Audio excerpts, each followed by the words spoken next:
Okay, we have a question that was actually forwarded to us by Namit Verma, who's asking me, okay, Omega Planet Ocean Coaxial or a Breitling Chronomat 44? Federico, why don't you attack that one? Breitling Chronomat 44 every day of the week for me. I love the B01 movement.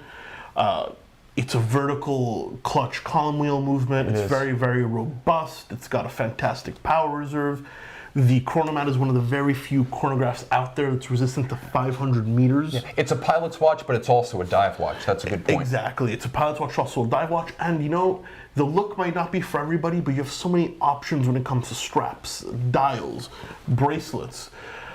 I don't know. I think the Planet Ocean's a great watch as well, but the Breitling just speaks to me personally. This is going to be very individual. I'd say a couple of things to call to your attention. There are now so many Planet Ocean case sizes. If you take current production and discontinued production, you're looking at 39.5. You're looking at 43.5, you're looking at 42, 45.5. Definitely figure out which one you want to compare, because at this point you've got a family that's so broad in terms of complications, case sizes, case materials, that you really need to narrow down your shopping list. And once you've got that watch that you consider comparable to the Chronomat 44, that's the acid test. Put them both on the wrist, and trust me, your heart will tell you the answer.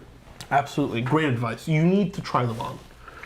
This is a fact. At some point, you know what you like, you have to know what feels good. So this is coming from Captain Zed. If you buy an AP, you can't be nervous about service. It's like a weekend golfer freaked out about losing a ball. This is probably good perspective. What's your experience been with AP service? My experience with AP service is there seems to be a lot of hubbub on YouTube that people, you know, think they have to like amputate and sell a limb to get an AP service.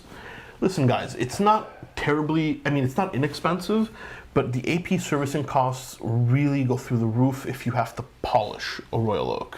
Yes. I think the movement service is maybe 25 to 30% more than Rolex, but it's once you ask them to polish anything Genta, the same as with Patek and their Nautilus, or, you know, IWC with their engineer, even though it's not a wholly Genta design, anything with that many facets, you're going to pay for it. And so I think the misconception is that it's not really expensive on the service end as more it is on the polishing, case refinishing end. Yeah, I would agree with that. I'd also say that it's important not to read any comment threads on AP service that are excessively old, and I mean like more than 18 months, because a couple of developments have taken place. In North America, in the last 18 months, AP has dramatically expanded both the size and the capabilities of its Clearwater, Florida, North American Service Center, and they pulled back a ton of satellite service accounts in Europe and withdrew a ton of service that had been farmed out previously back to the manufacturer. I know that sounds bad, farmed out service. Believe me, more brands do it than you think, including the high horology ones. Lange's service center is one gentleman on Madison Avenue in New York. He's the best watchmaker I've ever met, so shout out to Alcus if you're watching.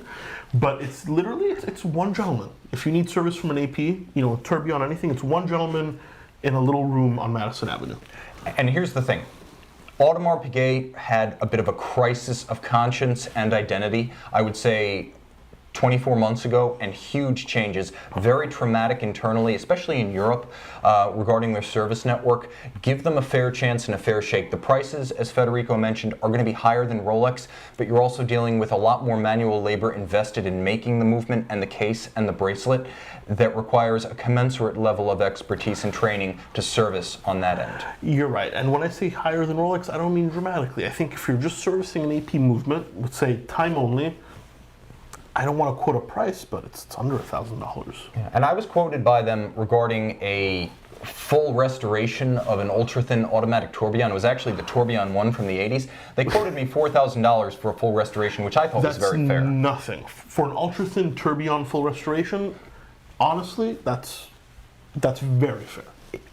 I think it was the reference, I want to say 25643, if you guys want to see the watch I'm talking about. I think that's the reference. But Audemars Piguet Tourbillon 1, you're talking about a watch with a tourbillon movement so thin the case back was part of the movement base plate. So 4,000 was very fair, as Federico mentions. Yeah, and it was an old watch. They probably would have had to make parts for any that were spoiled. That's the thing. They don't have parts in stock for that piece. No chance. You're going to have someone lathing individual pinions and screws. Yeah, they told me it was basically going to the vintage shop. Yeah. So, a question now coming from Hachi Zenki. Tim, do you have any experience with RGM? I do. I'd love to get broad perspective on this, though. This is a controversial brand on many levels. This is one of the brands I'm embarrassed to say is not particularly on my radar. I know about RGM. I think they make some cool pieces, but I haven't researched them all that much. So I leave it to you, Tim, to tell the audience. I would say they have great people. Their business office is a bit chaotic because I see people who have done business with RGM having a lot of complaints on that level, and the people who own the watches seem very satisfied. I'll say this, the company's been around since the early 90s. Roland G. Murphy builds watches, including high horology, including in-house calibers in Lancaster County, and he does a great job of it. Since 2008, they've been a manufacturer, and not just basic stuff, tourbillon, and good ones, and fairly priced tourbillon. So I would say go into that brand with an open mind, contact them, get to know them, and do your research on the business level complaints that have been issued on the internet.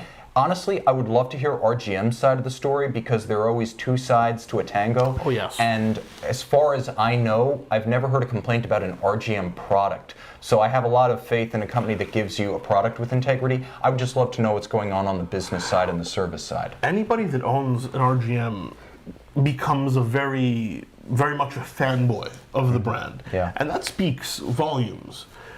But personally, listen, just like any little independent shop like that, you're going to have growing pains, and I think it's something to consider when we're talking about RGM.